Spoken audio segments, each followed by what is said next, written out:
নমস্কার বন্ধুরা, 2024 সালের উচ্চ মাধ্যমিকের রেজাল্ট কীভাবে 1 মিনিটে আপনার মোবাইল থেকে দেখবেন আমরা জানবো। সে সঙ্গে স্ট্যাটাসে আনসাকসেসফুল বা কন্ট্যাক্ট কাউন্সিল লেখা থাকলে তার মানে কী হবে, সে সঙ্গে ছাত্রছাত্রীরা কবে মার্কশিট পাবেন বিস্তারিত আমরা জেনে নেব আজকের এই ভিডিওতে। তবে তার আগে আপনি যে ভিডিওটি দেখতে পাচ্ছেন তার নিচের দিকে সাবস্ক্রাইব বাটনে ক্লিক করে পাশের ঘন্টাটিকে বাজিয়ে অল নোটিফিকেশন অপশনটিকে সিলেক্ট করে দেবেন। ভিডিওটি ইনফরমেটিভ হয়ে থাকলে বা ভালো লেগে থাকলে একটি লাইক করবেন, অনেক শেয়ার করে দেবেন। সে সঙ্গে আপনি কোন জেলার কোন ব্লক থেকে এই ভিডিওটি দেখছেন অবশ্যই সেই জায়গার নাম ভিডিও কমেন্টে জানিয়ে দেবেন। তো বন্ধুরা, প্রথমেই জেনে নেব ছাত্রছাত্রীরা কীভাবে তাদের রেজাল্ট অনলাইনে দেখতে পারবেন। তো দেখতে পাচ্ছেন এটা West Bengal Council of Higher Education থেকে প্রকাশিত হয়েছে, অর্থাৎ সংসদ থেকে প্রকাশিত হয়েছে, যেখানে বলা হয়েছে 8ই মে দুপুর 1টার সময় একটা প্রেস কনফারেন্স রাখা হয়েছে, যেখানে 2024 সালের উচ্চ মাধ্যমিকের রেজাল্ট প্রকাশিত করা হবে। তারপর সেদিনকে অর্থাৎ 8 তারিখে দুপুর 3টের পর থেকে ছাত্রছাত্রীরা বিভিন্ন অফিসিয়াল ওয়েবসাইট এবং মোবাইল অ্যাপ থেকে তাদের রেজাল্ট দেখতে পারবেন। আর 10ই মে 10টার পর থেকে কিন্তু ছাত্রছাত্রীরা তাদের রেজাল্ট বা মার্কশিট কিন্তু তাদের হাতে পেয়ে যাবেন তাদের স্কুল থেকে। তো 8 তারিখে দুপুর 3টের পর থেকে রেজাল্ট দেখতে পারবেন, আর 10 তারিখ থেকে কিন্তু তাদের রেজাল্ট বা মার্কশিট তাদের হাতে কিন্তু পেয়ে যাবেন। তো এবার জেনে নেব কোন কোন অফিসিয়াল ওয়েবসাইটে আপনারা আপনাদের রেজাল্ট কিন্তু দেখতে পারবেন। তো দেখতে পাচ্ছেন এখানে টোটাল 13টি অফিসিয়াল ওয়েবসাইট দেওয়া রয়েছে। তো সবথেকে ভালো যেটা অফিসিয়াল ওয়েবসাইট সেটা হচ্ছে 1 নম্বরে দেওয়া রয়েছে wbresults.nic.in। তো সেই অফিসিয়াল ওয়েবসাইটে আসার জন্য আপনাদের গুগলে গিয়ে লিখতে হবে wbresults wbresults.nic.in লিখে সার্চ করবেন। সার্চ করলেই প্রথম যে লিঙ্কটা আসবে ওয়েস্ট বেঙ্গল রেজাল্ট, এর উপরে ক্লিক করবেন। এটা ক্লিক করলে কিন্তু ওয়েস্ট বেঙ্গল এক্সামিনেশন রেজাল্ট 2023-24 অর্থাৎ wbresult.nic.in এই অফিসিয়াল ওয়েবসাইটে আপনারা চলে আসতে পারবেন। অফিসিয়াল ওয়েবসাইটের লিঙ্ক ভিডিও ডিসক্রিপশন বক্সে থাকবে, আপনারা সেখানে ক্লিক করলে সরাসরি এখানে চলে আসতে পারবেন। তো এটা হচ্ছে সবথেকে ভালো অফিসিয়াল ওয়েবসাইট।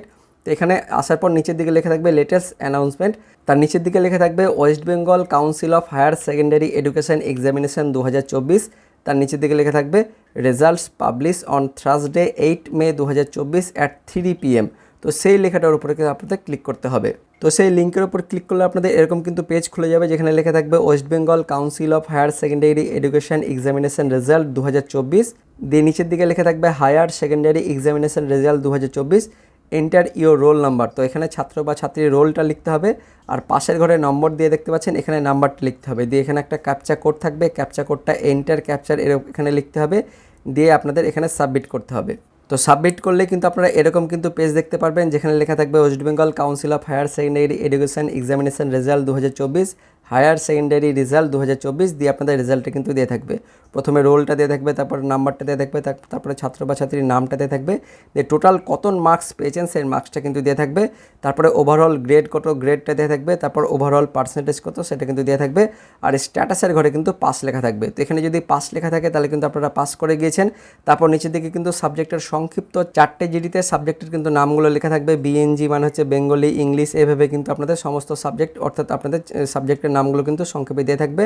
পাশের ঘরে আপনাদের থিওরিটিক্যাল অর্থাৎ লিখিত পরীক্ষায় কত পেয়েছেন সেই নাম্বারটা দিয়ে থাকবে, তার গ্রেড কত দিয়ে থাকবে, তার পাশের ঘরটা কিন্তু প্র্যাকটিক্যাল বা প্রজেক্টে কত মার্কস পেয়েছেন সেই মার্কসটা দিয়ে থাকবে, তার পাশে কিন্তু টোটাল মার্কসটা দিয়ে থাকবে, অর্থাৎ এই যে থিওরিটিক্যাল অর্থাৎ লিখিত পরীক্ষা আর এই যে প্রজেক্টের নাম্বার এই দুটো যোগ হয়ে কিন্তু এই ঘরটায় লেখা থাকবে, দিয়ে তার গ্রেড হলো গ্রেডটা কিন্তু দিয়ে থাকবে, দিয়ে আপনাদের সেই সাবজেক্টের পার্সেন্টেজ কত সেটা এখানে দিয়ে থাকবে। এইভাবে প্রত্যেকটা কিন্তু সাবজেক্টের আপনার টোটালগুলো এখানে দিয়ে থাকবে, তার গ্রেডগুলো দিয়ে থাকবে, আর প্রত্যেকটা সাবজেক্টের পার্সেন্টেজ দিয়ে থাকবে, আর আপনাদের সব সাবজেক্টের মার্কস যোগ করে টোটাল কত হলো সেই টোটালটা কিন্তু এখানে দিয়ে থাকবে, আর আপনাদের টোটাল কিন্তু গ্রেড কত হয়েছে সেই গ্রেডটা কিন্তু এখানে দিয়ে থাকবে, সে সঙ্গে আপনাদের টোটাল পার্সেন্টেজ কত হয়েছে সেটা কিন্তু এখানে দিয়ে থাকবে। তো এইভাবে কিন্তু আপনাদের রেজাল্টটা দেখতে হবে। তো সবথেকে এখানে ভাইটাল ব্যাপার হচ্ছে সেটা হচ্ছে স্ট্যাটাসের ঘরে যদি আপনাদের পাস লেখা থাকে তাহলে কিন্তু আপনারা পাস করে গেলেন, কিন্তু যদি স্ট্যাটাসের ঘরে আপনাদের কন্ট্যাক্ট কাউন্সিল বা আনসাকসেসফুল যদি লেখা থাকে তো সেক্ষেত্রে কী করতে হবে। তো স্ট্যাটাসের ঘরে যদি আপনাদের আনসাকসেসফুল লেখা থাকে তাহলে কিন্তু আপনি একটি বা একাধিক সাবজেক্ট কিন্তু ফেল করেছেন, অর্থাৎ আপনার কিন্তু আবার পুনরায় পরের বছরে কিন্তু পরীক্ষা দিতে হবে। আর যদি এই স্ট্যাটাসের ঘরে যদি আপনাদের কন্ট্যাক্ট কাউন্সিল যদি লেখা থাকে তাহলে কিন্তু আপনাকে বুঝতে হবে যে আপনার পরীক্ষার সমস্ত ডাটা অর্থাৎ নম্বর কিন্তু কাউন্সিলে এসে পৌঁছায়নি, অর্থাৎ সংসদে পৌঁছায়নি। তো সেক্ষেত্রে আপনাদের স্কুলের মাধ্যমে কিন্তু কাউন্সিলে গিয়ে কিন্তু যোগাযোগ করতে হবে। আর আপনাদের যদি স্ট্যাটাসে করে যদি আনসাকসেসফুল লেখা থাকে তো সেক্ষেত্রে কিন্তু আপনাদের ফেল করেছেন। তো সেক্ষেত্রে আপনাদের আমি বলবো যে আপনারা অবশ্যই পিপিএস বা পিপিআর কিন্তু করে নেবেন। অনেক সময় কি হয়, পিপিএস বা পিপিআর করলে কিন্তু অনেকের নাম্বার কিন্তু বেড়ে যায়, সেক্ষেত্রে সে কিন্তু আবার পাসও করতে পারে।